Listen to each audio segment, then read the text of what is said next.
Bismillahirrahmanirrahim. Assalamualaikum warahmatullahi wabarakatuh. Waalaikumsalam. Alhamdulillahirabbil alamin. Allahumma shalli ala sayyidina Muhammad wa ala ali sayyidina Muhammad. Kita berjumpa kembali dalam channel Ulama Bicara. Alhamdulillah hari ini sesuatu yang sangat luar biasa sekali bagi kita. Masya Allah. Kita bisa diundang oleh Habib Nabil Al-Musawa. Alhamdulillah. Masya Allah, di markas besar Majelis Rasulullah. Assalamualaikum Guru. Waalaikumsalam. Apa kabar, sehat Mas Agung? Alhamdulillah. Habib, mohon maaf sekali, Habib ini kan padat banget Bib ya, terus menyediakan waktu buat kita pemirsa Ulama Bicara. Alhamdulillahirabbil alamin. Alhamdulillah. Terima kasih banyak Bib. Bahagia sekali Ya Allah, bisa ya Allah. membersamai program Ulama Bicaranya Mas Agung. Masya Allah. Karena memang kita membutuhkan banyak nasihat dari para ulama. Siap, Salah satunya Mas Agung. Habibana. Ya Allah, Nah, amin, ini amin. kan kita sekarang sedang berada di bulan suci Ramadan, Bib. Betul. Kalau Mas kita Agung. perhatikan Bib ya, ibadah som ini kan ibadah yang luar biasa sekali, totality Persis. begitu ya. Betul, Yang betul. biasanya kita bisa makan sekenyangnya, Persis. kita bisa beli apapun sebanyak-banyaknya, tetapi dalam bulan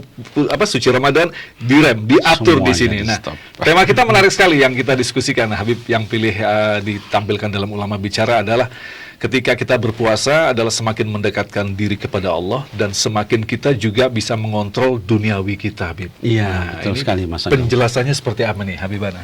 Ya, baik. Bismillahirrahmanirrahim. Assalamualaikum warahmatullahi wabarakatuh. Alhamdulillah wassalatu wassalamu ala sayyidina Rasulillah wa ala alihi wa sahbihi wa mawalah.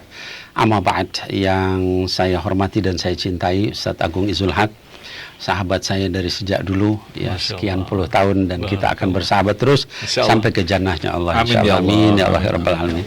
Dan para pemirsa, ya para penonton, jamaah sekalian di program Ulama Bicara. Pertama, Mas Agung, kalau kita bicara puasa itu seringkali orang memaknai terlalu zohir, gitu ya.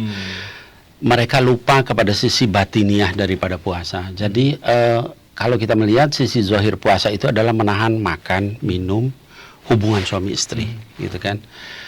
Padahal kalau kita lihat dari sisi bahasanya, puasa itu sendiri itu jauh lebih dalam dari itu.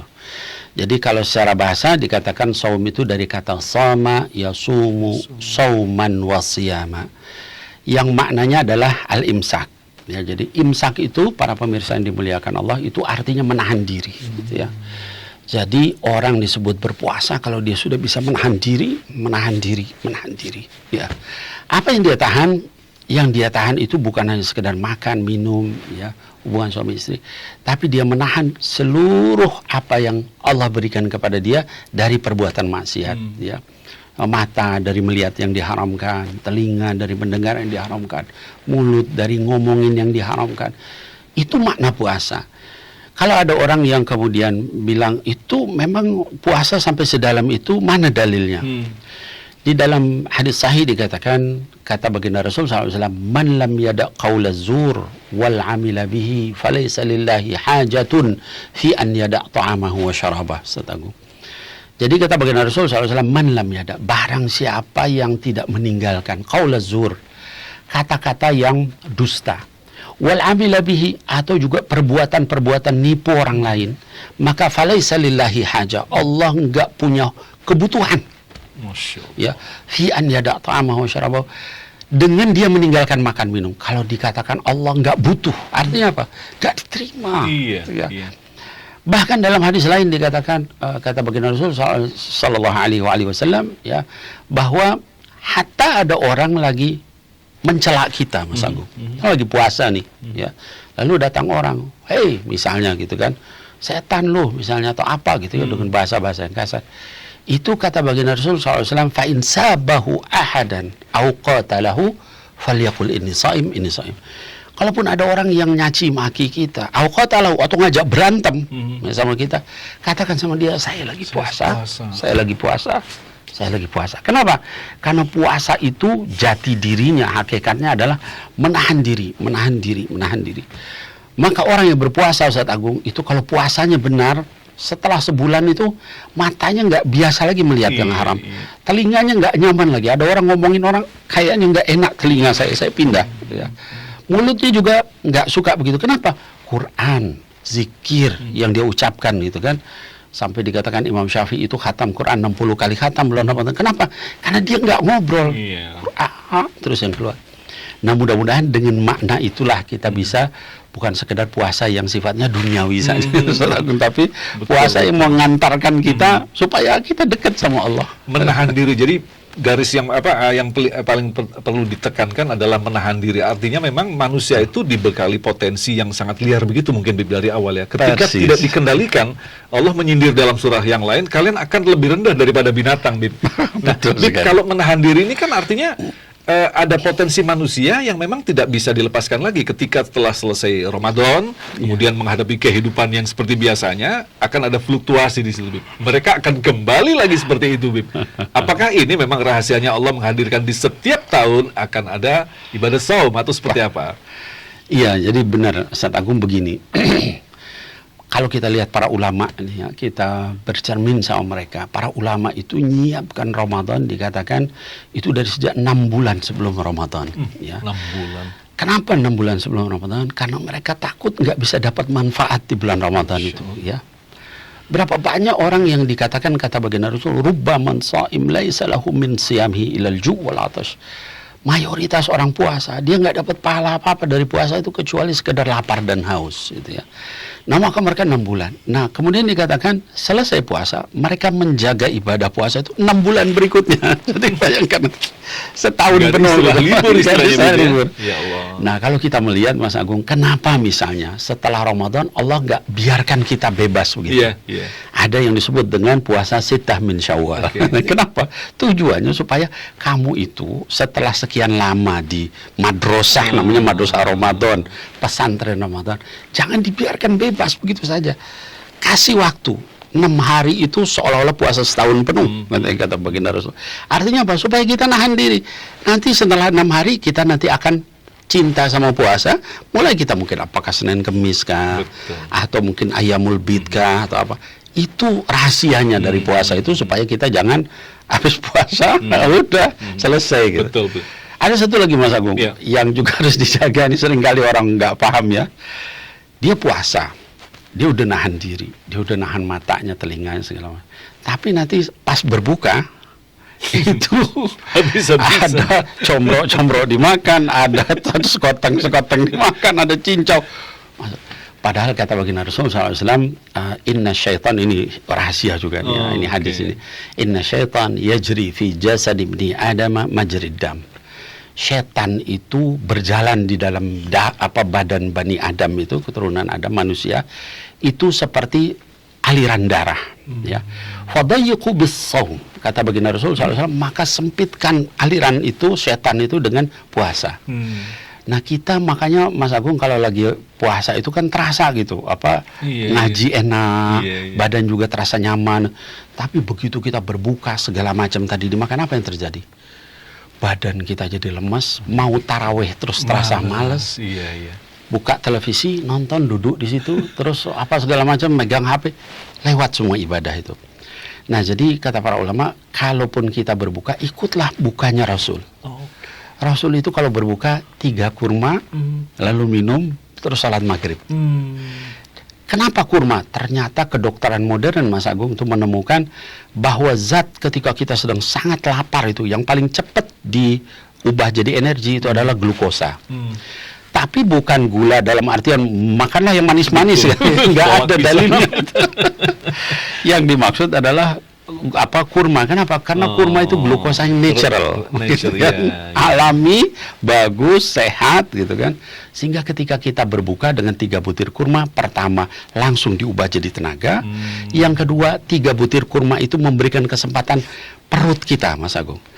Secara ilmiah, kalau misalnya kita lapar itu gerak peristaltik perut kita, lambung itu pelan sekali, bahkan cenderung diam. Ketika kemudian tadi orang yang makan, ada kolak dimakan, ada sekoteng, combro, itu maka dia bergerak dengan keras. Ketika dia bergerak dengan keras, seluruh energi sisa kita yang sudah mau habis itu turun ke perut, akhirnya pucat pasi, keluar keringat dingin. Ditanya kenapa? Saya puasa nih, jadi nggak puasa yang disalahin. Padahal yang salah makan. Bib, kalau gitu, memaknai, kira-kira. kan di setiap Ramadan setan itu dikunci atau apalah begitu Bib ya. Nah, ini kalau memang masih ada manusia yang seperti ini, ketakutan untuk lapar, nanti sebelum buka udah mengumpulin apapun. Nah, ini dirinya sendiri atau memang ada bisikan setan atau seperti apa penjelasannya, Bib? Iya, baik. Ini pertanyaan bagus, Mas Agung. Jadi yang dimaksud syaitan itu adalah dibelenggu ketika di bulan Ramadan. Maksudnya dibelenggu itu dia susah untuk bergerak. Tadi sebagaimana di dalam hadis dimaknai fadayyiqu bis-shaum. Syaitan itu berjalan di yajri fi jasad Bani Adam, berjalan di badannya Bani Adam itu dengan peredaran darah. Dia ke bawah, ke atas, ke kepala, ke tangan semua. Fadayyiqu bis-shaum, maka sempitkan jalannya itu dengan puasa. Ketika berpuasa setan itu sempit. Maka kita yang hari biasa Mas Agung, kita mau sholat malam mungkin 2 rakaat, tambah mungkin witir 3 rakaat, itu terasa berat. Bulan Ramadan 23 rakaat, 11 rakaat biasa. Gitu. Kenapa? Karena bulan itu memang susah setan itu bergerak, gitu kan. Ngaji hari biasa mungkin orang ada yang selembar 2 lembar. Bulan Ramadan dia sejuz sehari gampang buat dia. Tilawah, sodako, ngajak orang berbuka, dan banyak hal lain. Kenapa? Karena setan dibelenggu. Tapi bukan berarti dengan itu terus kita jadi bebas-bebas. Setannya diikat, santai. Lalu yang membuka ikatan dia, gitu kan. Kita jadi setan. Kita yang jadi setannya akhirnya. Begitu kira-kira. Nah, Bib, kalau kita kaitkan dengan tema kita, bahwa puasa adalah semakin mendekatkan diri kepada Allah, dan tentu saja kita mampu untuk tidak terlalu peduli dengan dunia ini, Bib. Kalau kita perhatikan para ulama-ulama terdahulu ketika mau menulis buku-buku yang luar biasa, mereka berpuasa, dalam arti mereka memiskinkan diri dari dunia ini. Nah, level seperti ini kan sesuatu level yang sulit untuk kita capai sebagai manusia yang dihadapkan pada dunia yang setiap hari ada di hadapan kita, Bibana. Iya, baik. Iya, jadi pertanyaan yang bagus. Jadi begini, ada kaidah fikih Mas Agung yang berbunyi begini, ma la yudraku kulluhu fala yutraku julluhu. Apa yang kamu nggak bisa dapatkan semuanya, seluruhnya, jangan kamu tinggalkan sebagiannya, gitu kan. Nah, kita misalnya dikatakan wa kana lisyafi'i yakhtumul Qur'an inda Ramadan sittuna khatmah. Imam Syafi'i itu khatam Quran kalau bulan Ramadan 60 kali khatam. Artinya sehari 2 kali khatam. Kita mungkin nggak bisa mencapai itu, tapi setidaknya jangan tinggalkan walaupun sebagiannya. Kita mampu berapa? 2 kali khatam, 3 kali khatam, 4 kali khatam, ya itulah yang kita mampu lakukan, itu kita mampu, kita lakukan. Kenapa demikian? Karena para ulama terdahulu itu misalnya, ada seorang ulama ahli hadis, Al-Imam Az-Zuhri, rahimahullah ta'ala anhu. Imam Az-Zuhri itu ahli hadis, Ustaz Agung. Itu di bulan Ramadan, dia tinggalkan semua kitab hadis, dia baca Quran dari mushaf. Padahal dia hafiz Quran. Ya, baca dari mushaf. Kenapa? Ada mungkin kita sudah hafal 30 juz, tapi mungkin ada yang bacaan yang mungkin kurang pas selama ini kita ulang-ulang. Dengan itu, jangankan Imam Az-Zuhri, Rasul sendiri SAW ketika bulan Ramadan itu yudarisul Quran ma'a Jibril. Tadarusnya dengan Jibril. Dan setiap malam Jibril turun, artinya menunjukkan seperti itu. Ada lagi Imam Sufyan Ats-Tsauri, itu seorang ulama besar, ahli fikih. Bulan Ramadan dia ninggalkan kitab fikih, dia baca Quran dari mushaf. Itu yang tadi dikatakan para ulama itu berusaha meninggalkan dunia semampunya, ya. Sayyidina Al-Aswad misalnya radhiyallahu an, salah seorang sahabat, itu khatam Quran 2 hari sekali bulan Ramadan. Sayyidina Qatadah itu 10 hari pertama 3 hari sekali khatam, 10 hari kedua 2 hari sekali, 10 hari terakhir tiap hari khatam. Artinya apa? Kita para kaum muslimin yang dimuliakan Allah semuanya, kita usahakan, kalaupun kita nggak bisa misalnya dapat seluruhnya, ninggalin dunia kayak tadi dikatakan, setidaknya kita sekian banyak kita di masjid, sekian banyak kita ingat sama Allah, kita zikir kepada Allah, kita salawat. Lagi ngobrol begini, ya misalnya pas selesai ngobrol kita bersalawat, nggak ada susahnya kan itu.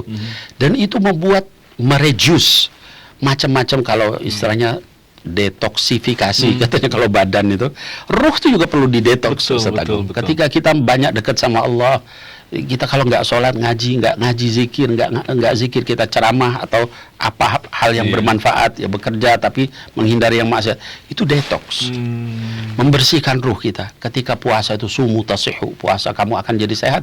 Sehatnya bukan hanya lahir, Betul. batinnya pun akan sehat. Bisa dikatakan jangan bilang saya tidak ada waktu. Sebenarnya bukan nggak ada waktu, nggak mau menyediakan waktu untuk itu, Bib, ya. Itu Masya benar, Allah. Ustaz. Betul, Baik, Ustaz. baik. Betul sekali. Bib, yang terakhir, Bib, silakan ada nasihat apa yang bisa kita dapatkan untuk semakin membuat puasa kita, saum kita semakin bersemangat begitu, Bib? Ya, jadi hadirin wal hadirat, ya anak-anakku sekalian yang saya cintai karena Allah Subhanahu wa taala. Tadi saya sebutkan bahwa puasa itu intinya adalah menahan diri, ya. Maka yuk kita jadikan bulan Ramadan ini bulan kita menahan diri. Kenapa? Karena itu bukan buat Allah, buat kita sendiri. Ketika kita terjauhkan dari mulut yang kotor, mata yang kotor, telinga yang kotor, itu yang manfaat kita sendiri. Satu. Yang kedua, ketika Ramadan saya ingin sampaikan, jangan ngitung beratnya. Ya. Tapi hitung, misalnya sekarang kita sudah 3 hari, ya Allah udah 3 hari lewat, tinggal 28 hari lagi, apa yang saya lakukan? Ya, dari 28 hari ini, kira-kira Allah ridho nggak sama saya? Kira-kira saya dapat Lailatul Qadar apa enggak? Besok begitu lagi, ya Allah sudah 27 hari, ya sisa 27 hari, udah 4 hari lewat, saya gunakan untuk apa? Dengan cara seperti itu, Ustaz Agung nggak terasa, dia akan sebentar selesai, dan mudah-mudahan di ujungnya kita husnul khotimah. Amin ya Allah. Demikian, Ustaz. Habib, terima kasih banyak. Saya yang terima Hari kasih, ini. Ustaz Agung. Masya Mudah-mudahan Allah. Allah selalu Kehormatan memberikan Ustaz Agung bisa keberkahan. hadir ketemu saya Luar di biasa sini. sekali. Terima kasih banyak, Habib. Barakallahu fikum, Ustaz Agung. Dan insya Allah apa yang telah disampaikan tadi akan memberi manfaat bagi kita. Tetaplah bersama kami Ulama Bicara. Assalamualaikum warahmatullahi wabarakatuh. Waalaikumsalam warahmatullahi wabarakatuh.